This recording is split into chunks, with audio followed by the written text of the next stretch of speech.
Vamos lá, pessoal. Bem, pessoal, hoje a gente vai falar um pouco sobre matemática financeira, tá?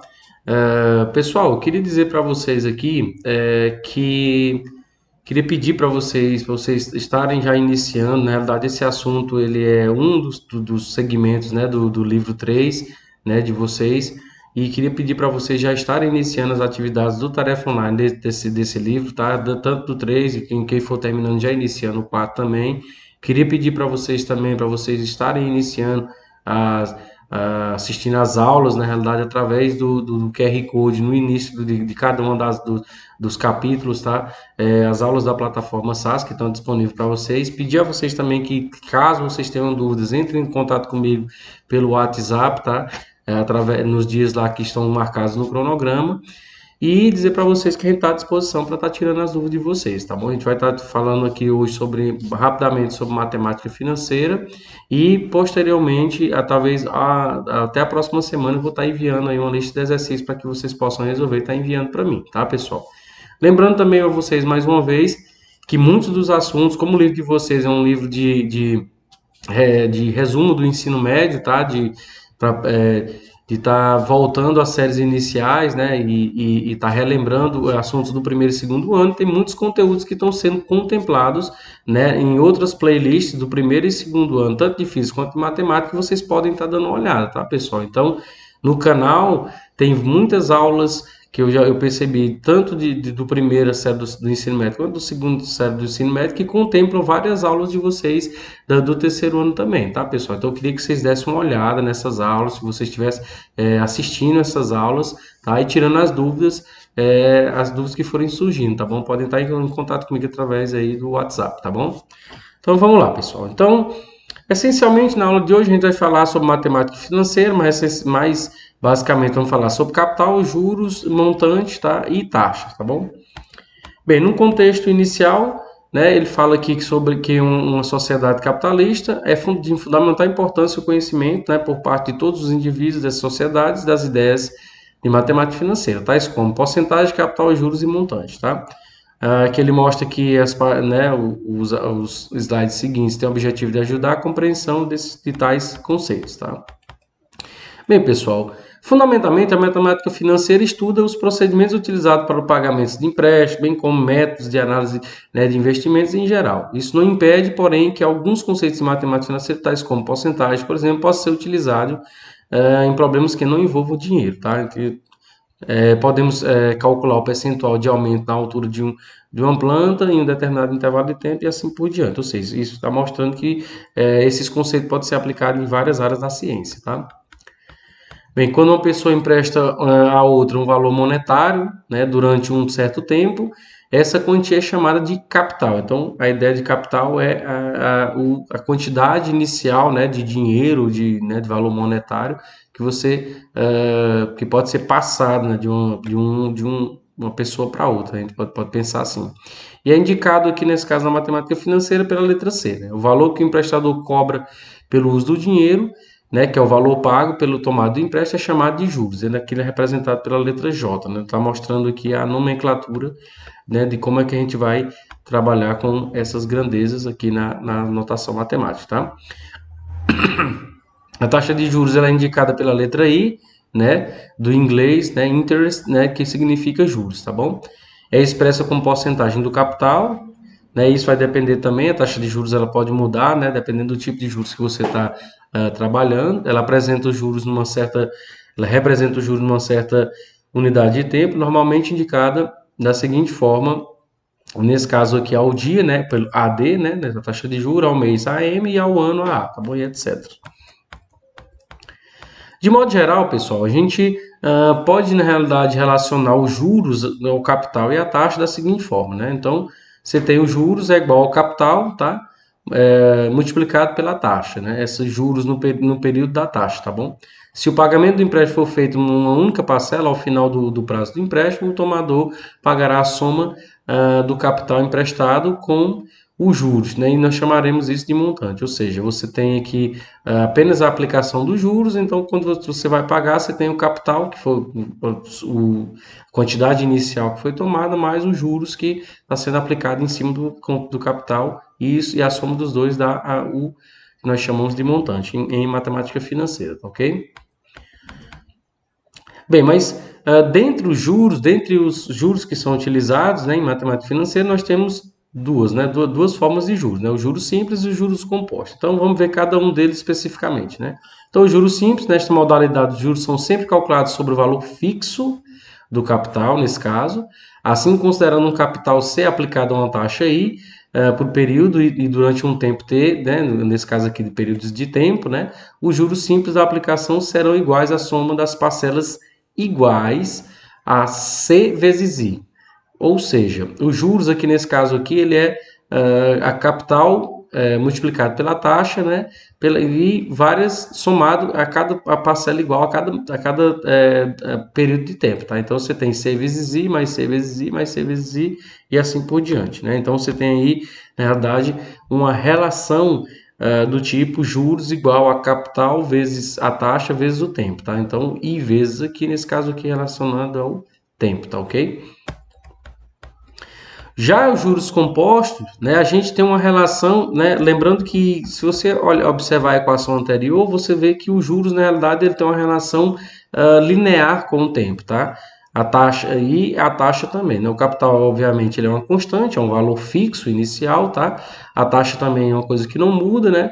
Mas a gente tem uma relação dos juros com relação ao tempo sendo uma relação linear. Isso quer dizer que, de uma certa forma, cresce de maneira um pouco menos, digamos assim, menos explosivo do que, por exemplo, juros compostos, tá ok? Já para juros compostos, nós temos nessa modalidade, são calculados os juros de acordo com o montante acumulado, ou seja, até o período anterior, ou seja, o montante após uma quantidade de tempo, de quantidade de T de períodos de tempo. Então, a gente tem, em resumo, o montante aqui, né, vai ser igual ao capital, né, que você colocou inicialmente, multiplicado pelo 1 mais a taxa elevado aos juros. Percebe que a relação que existe entre o montante e o tempo aqui é uma relação exponencial. Ou seja, você tem uma tendência dos juros compostos, ele trazer um montante, né, muito alto em um tempo muito curto, por conta dessa relação exponencial que existe entre o montante e o tempo, tá? Diferentemente dos juros simples, que é uma relação linear, tá ok? Então você pode escrever a forma acima indicada habitualmente sem índice, né? Escrevendo-se simplesmente montante é igual a capital vezes 1 mais a taxa elevado ao juros, ou ao tempo. Esse tempo geralmente é dado, pode ser ao dia, ao ano, né? Ao mês ou ao ano, tá ok? Aqui é algum problema, né, que é colocado aqui para a gente poder resolver, tá? Aqui são mais algumas definições básicas, né, para respondermos a pergunta, nesse caso aqui anterior, né, ele mostra que a relação que existe entre rendimentos de juros simples e juros compostos, tá? Isso aqui eu vou deixar para que vocês leiam e entrem em contato comigo caso vocês tenham dúvida. Lembrando que esses slides, se vocês quiserem, eu posso disponibilizar para vocês via WhatsApp, até mesmo no grupo lá da turma, tá, pessoal? Aqui a gente tem aqui a mesma resolução do problema anterior, tá?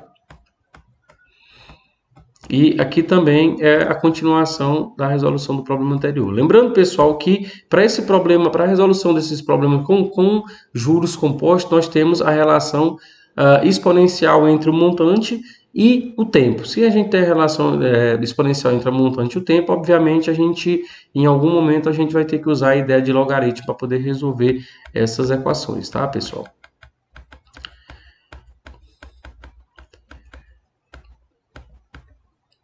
Bem, aqui nesse slide ele termina, né, o problema, né, resolvendo aqui, encontrando a quantidade de tempo em meses que foi utilizado para o reajuste de juros para capital, para juros compostos, tá, pessoal? Bem, aqui a gente tem algumas atividades, pessoal, que eu queria colocar para vocês, para que a gente pudesse pensar junto. Então, a atividade resolvida aqui para a gente poder colocar, para que vocês possam entender como é que a gente faz a aplicação dessas ideias de juros de montante, juros simples, juros compostos na prática, tá? Então, ele pergunta qual o montante de uma aplicação de 12 mil reais, nesse caso, a um juros simples a uma taxa de 18% AA. Esse AA aqui quer dizer ao ano, né? Durante 5 anos. 5 anos aqui, na realidade, é o T, tá? Então, como é que a gente faz? O capital a gente tem, é R$ 12.000, tá? A taxa é 18% ao ano, ou seja, 0,18, porque 18% aqui a gente escreve como 18 sobre 100, tá? Como é o ano, fica 18 sobre 100, dá 0,18 ao ano, tá? E o tempo é igual a 5 anos. Como é que a gente constrói o montante? O montante é igual a capital mais juros, tá?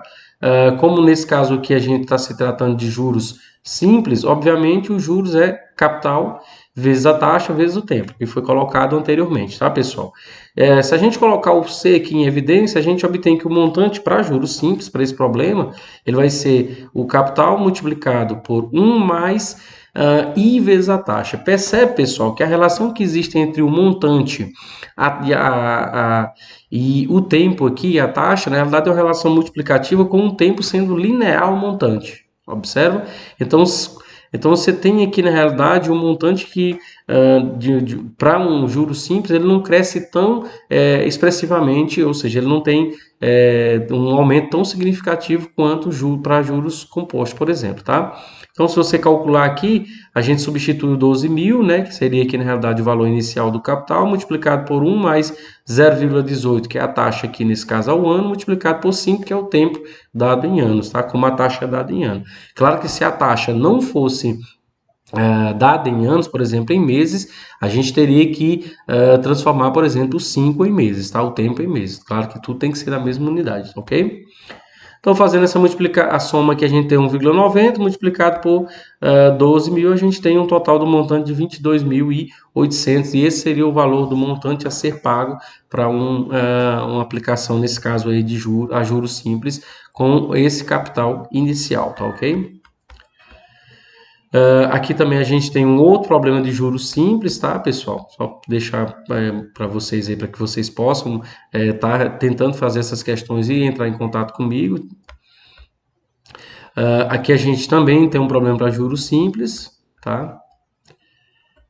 Mais outro problema com juros simples também, tá? Aqui a gente já tem um problema com juros compostos, então a gente vai resolver ele agora para que vocês possam entender como é que é na prática, tá, pessoal? Então, ele pergunta o montante, tá? De uma aplicação aqui no valor de R$ 3.000 a juros compostos durante 10 meses. Percebe que agora aqui a gente tem um tempo dado em meses, tá? A taxa aqui também está dada em meses, então a gente não precisa fazer nenhuma conversão de tempo ou conversão de taxa, tá bom? Então, você tem aqui 1,4% ao mês, tá, de taxa e tem 10 meses, tá? Então, o que você faz? Aplica a equação que a gente tem, né? Você lembrando que o montante é capital mais juros, e os juros, a relação que existe aqui agora entre capital e juros em juros compostos é uma relação exponencial, tá ok? Então, você tem um capital inicial de R$ 3.000, tá? O tempo igual a 10 meses, a taxa é 1,4 ao mês, nesse caso que a gente divide por 100, dá 0,014 ao mês, tá? O montante seria capital multiplicado por 1 mais juros elevado a t, e aí a gente tem um fator exponencial do tempo, tá, pessoal? Bem, o montante vai ser 3.000 vezes 1 mais 0,014 elevado a 10. Por quê? Porque o 10 é a quantidade em meses, né? Ou seja, o tempo em meses. Lembrando que a taxa também aqui está sendo ao mês, tá ok? Bem, fazendo as devidas multiplicações, a gente tem que 3.000 multiplicado por... Aqui a gente faz a soma, né? Dá 1,014, né? Elevado a 10. A gente obtém aqui aproximadamente 3.000 multiplicado por 1,15, tá? Fazendo essa multiplicação, a gente obtém um montante aproximadamente igual a R$ 3.450, tá ok? Bem, aqui a gente tem um outro problema relacionado também a juros compostos, tá? E agora aqui a gente tem, na realidade, um capital de R$ 80.000, tá? Uma taxa aqui, nesse caso aqui, de 1 ano, né? Ou seja, 4 trimestres. E por que na realidade ele está fazendo essa conversão aqui de tempo? Porque na realidade a taxa aqui ela é ao trimestre, ela é 5% a cada 3 meses, tá? Então, ou seja, a taxa ela tem um fator significativo a cada 3 meses, tá ok? Então, você tem aqui o montante igual a capital vezes 1 mais a taxa elevada ao tempo. O 80.000 vai ser igual o montante vai ser 80.000 vezes 1 mais 0,05, nesse caso aqui elevado a 4, e aí quando você faz essa soma aqui e eleva a 4, você vai ter 1,2155, tá? Multiplicando por 80 mil, você tem um total de R$ 97.240, que nesse caso aqui foi o montante que vai ser, nesse caso aqui, de empréstimo bancário com capital inicial equivalente a R$ 80.000, tá, pessoal? Pessoal, aqui tem algumas atividades, tem muitas atividades nesse slide que eu queria que vocês dessem uma olhada. Tem alguns links de onde que a gente tirou as referências bibliográficas para estar montando esses slides para vocês. Queria dizer para vocês que eu estive observando o canal esses dias, não vi muitas visualizações, tá? Dizer para vocês aproveitarem esse tempo para estarem estudando, né? Para vocês estarem tirando as dúvidas, tá, pessoal? Através do WhatsApp, dizer para vocês, mais uma vez, fazer as atividades do Tarefa Online, né? Referente a cada um dos conteúdos que eu vou estar postando no canal durante todos esses dias, tá? E dizer para vocês também, principalmente para estar fazendo o acesso às aulas da plataforma SAS através do QR Code lá no início dos capítulos, tá, pessoal? Qualquer dúvida a gente está à disposição para estar tirando de vocês ao longo aí de todos esses meses que a gente vai estar com essas aulas online, tá bom? Até a próxima. Tchau, tchau.